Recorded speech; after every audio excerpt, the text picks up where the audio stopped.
जय श्री कृष्णा प्रिय भक्तों, आज हम सुनेंगे वैशाख मास कथा का अध्याय 28। आंवले के वृक्ष की उत्पत्ति और उसका महात्म्य। सूत जी कहते हैं, कार्तिक के शुक्ल पक्ष की चतुर्दशी को आंवले का पूजन करें। आंवले का महान वृक्ष सब पापों का नाश करने वाला है। उक्त चतुर्दशी का नाम वैकुंठ चतुर्दशी है। उस दिन आंवले की छाया में जाकर मनुष्य राधा सहित देवेश्वर श्रीहरि का पूजन करे। तदंतर आंवले की 108 प्रदक्षिणा करे। फिर साष्टांग प्रणाम करके परमेश्वर श्याम सुंदर श्री कृष्ण की प्रार्थना करे। आंवले की छाया में बैठकर इस कथा को सुने, फिर ब्राह्मणों को भोजन करावे और यथाशक्ति दक्षिणा दे। ब्राह्मणों के संतुष्ट होने पर मोक्षदायक श्रीहरि भी प्रसन्न होते हैं।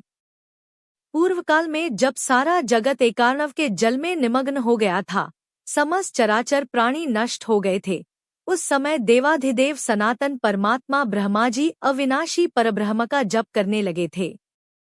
ब्रह्म का जप करते करते उनके आगे श्वास निकला। साथ ही भगवत दर्शन के अनुरागवश उनके नेत्रों से जल निकल आया। प्रेम के आंसुओं से परिपूर्ण वह जल की बूंद पृथ्वी पर गिर पड़ी। उसी से आंवले का महान वृक्ष उत्पन्न हुआ, जिसमें बहुत सी शाखाएं और उपशाखाएं निकली थी। वह फलों के भार से लदा हुआ था। सब वृक्षों में सबसे पहले आंवला ही प्रकट हुआ, इसलिए उसे आदिरोह कहा गया। ब्रह्मा ने पहले आंवले को उत्पन्न किया, उसके बाद समस्त प्रजा की सृष्टि की। जब देवता आदि की भी सृष्टि हो गई, तब वे उस स्थान पर आए जहां भगवान विष्णु को प्रिय लगने वाला आंवले का वृक्ष था। उसे देखकर देवताओं को बड़ा आश्चर्य हुआ। उसी समय आकाशवाणी हुई, यह आंवले का वृक्ष सब वृक्षों से श्रेष्ठ है, क्योंकि यह भगवान विष्णु को प्रिय है। इसके स्मरण मात्र से मनुष्य गोदान का फल प्राप्त करता है। इसके दर्शन से दुगुना और फल खाने से तिगुना पुण्य होता है। इसलिए सर्वथा प्रयत्न करके आंवले के वृक्ष का सेवन करना चाहिए, क्योंकि वह भगवान विष्णु को परम प्रिय एवं सब एक पापों का नाश करने वाला है। अतः समस्त कामनाओं की सिद्धि के लिए आंवले के वृक्ष का पूजन करना उचित है। जो मनुष्य कार्तिक में आंवले के वन में भगवान श्रीहरि की पूजा तथा आंवले की छाया में भोजन करता है, उसका पाप नष्ट हो जाता है। आंवले की छाया में वह जो भी पुण्य करता है, वह कोटि गुना हो जाता है। प्राचीन काल की बात है, कावेरी के उत्तर तट पर देव शर्मा नाम से विख्यात एक श्रेष्ठ ब्राह्मण थे, जो वेद वेदांगों के पारंगत विद्वान थे। उनके एक पुत्र हुआ जो बड़ा दुराचारी निकला। पिता ने उसे हित की बात बताते हुए कहा, बेटा, इस समय कार्तिक का महीना है, जो भगवान विष्णु को बहुत ही प्रिय है। तुम इसमें स्नान, दान, व्रत और नियमों का पालन करो।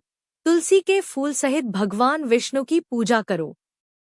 भगवान के लिए दीपदान, नमस्कार तथा प्रदक्षिणा करो। पिता की यह बात सुनकर वह दुष्टात्मा पुत्र क्रोध से जल उठा। उसके ओष्ठ फड़कने लगे और उसने पिता की निंदा करते हुए कहा, तात, मैं कार्तिक में पुण्य संग्रह नहीं करूंगा। पुत्र का यह उद्दंडतापूर्ण वचन सुनकर देव शर्मा ने क्रोधपूर्वक कहा, ओ दुर्बुद्धि, तू वृक्ष के खोखले में चूहा हो जा। इस शाप के भय से डरे हुए पुत्र ने पिता को नमस्कार करके पूछा, पूज्यवर, उस घृणित योनि से मेरी मुक्ति कैसे होगी, यह बताइए। इस प्रकार पुत्र के द्वारा प्रसन्न किए जाने पर ब्राह्मण ने शाप निवृत्ति का कारण बताया। जब तुम भगवान को प्रिय लगने वाले कार्तिक व्रत का पवित्र माहात्म्य सुनोगे, उस समय उस कथा के श्रवण मात्र से तुम्हारी मुक्ति हो जाएगी। पिता के ऐसा कहने पर वह उसी क्षण चूहा हो गया और कई वर्षों तक सघन वन में निवास करता रहा। एक दिन कार्तिक मास में विश्वामित्र जी अपने शिष्यों के साथ उधर आ निकले तथा नदी में स्नान करके भगवान की पूजा करने के पश्चात आंवले की छाया में बैठे। वहां बैठकर वे अपने शिष्यों को कार्तिक मास का महात्म्य सुनाने लगे। उसी समय कोई दुराचारी व्याध शिकार खेलता हुआ वहां आया। वह प्राणियों की हत्या करने वाला तो था ही, ऋषियों को देखकर उन्हें भी मार डालने की इच्छा करने लगा। परंतु उन महात्माओं के दर्शन से उसके भीतर सुबुद्धि जाग उठी। उसने ब्राह्मणों को नमस्कार करके कहा, आप लोग यहाँ क्या करते हैं? उसके ऐसा पूछने पर विश्वामित्र बोले, कार्तिक मास सब महीनों में श्रेष्ठ बताया जाता है। उसमें जो कर्म किया जाता है वह बरगद के बीज की भांति बढ़ता है। जो कार्तिक मास में स्नान, दान और पूजन करके ब्राह्मण भोजन कराता है, उसका वह पुण्य अक्षय फल देने वाला होता है। व्याध की प्रेरणा से विश्वामित्र जी के कहे हुए इस धर्म को सुनकर वह शापभ्रष्ट ब्राह्मण कुमार चूहे का शरीर छोड़कर तत्काल दिव्य देह से युक्त हो गया और विश्वामित्र को प्रणाम करके अपना वृत्तांत निवेदन कर ऋषि की आज्ञा ले विमान पर बैठकर स्वर्ग को चला गया। इससे विश्वामित्र और व्याध दोनों को बड़ा विस्मय हुआ। व्याध भी कार्तिक व्रत का पालन करके भगवान विष्णु के धाम में गया। इसलिए कार्तिक में सब प्रकार से प्रयत्न करके आंवले की छाया में बैठकर भगवान श्री कृष्ण के सम्मुख कथा श्रवण करे। जो ब्राह्मण कार्तिक मास में आंवले और तुलसी की माला धारण करता है, उसे अनंत पुण्य की प्राप्ति होती है। जो मनुष्य आंवले की छाया में बैठकर दीपमाला समर्पित करता है, उसको अनंत पुण्य प्राप्त होता है। विशेषतः तुलसी वृक्ष के नीचे श्री राधा और श्याम सुंदर भगवान श्री कृष्ण की पूजा करनी चाहिए।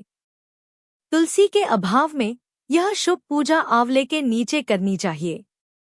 जो आंवले की छाया के नीचे कार्तिक में ब्राह्मण दंपति को एक बार भी भोजन देकर स्वयं भी भोजन करता है, वह अन्नदोष से मुक्त हो जाता है। लक्ष्मी प्राप्ति की इच्छा रखने वाला मनुष्य सदा आंवलों से स्नान करे। विशेषतः एकादशी तिथि को आंवले से स्नान करने पर भगवान विष्णु संतुष्ट होते हैं। नवमी, अमावास्या, सप्तमी, संक्रांति दिन, रविवार, चंद्र ग्रहण तथा सूर्य ग्रहण के दिन आंवले से स्नान नहीं करना चाहिए। जो मनुष्य आंवले की छाया में बैठकर पिंडदान करता है, उसके पितर भगवान विष्णु के प्रसाद से मोक्ष को प्राप्त होते हैं। तीर्थ या घर में जहाँ जहाँ मनुष्य आंवले से स्नान करता है, वहाँ वहाँ भगवान विष्णु स्थित होते हैं। जिसके शरीर की हड्डियाँ आंवले के स्नान से धोई जाती हैं, वह फिर गर्भ में वास नहीं करता। जिनके सिर के बाल आंवला मिश्रित जल से रंगे जाते हैं, वे मनुष्य कलयुग के दोषों का नाश करके भगवान विष्णु को प्राप्त होते हैं।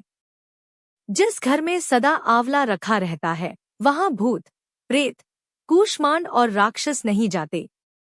जो कार्तिक में आंवले की छाया में बैठकर भोजन करता है, उसके 1 वर्ष तक अन्न संसर्ग से उत्पन्न हुए पाप का नाश हो जाता है।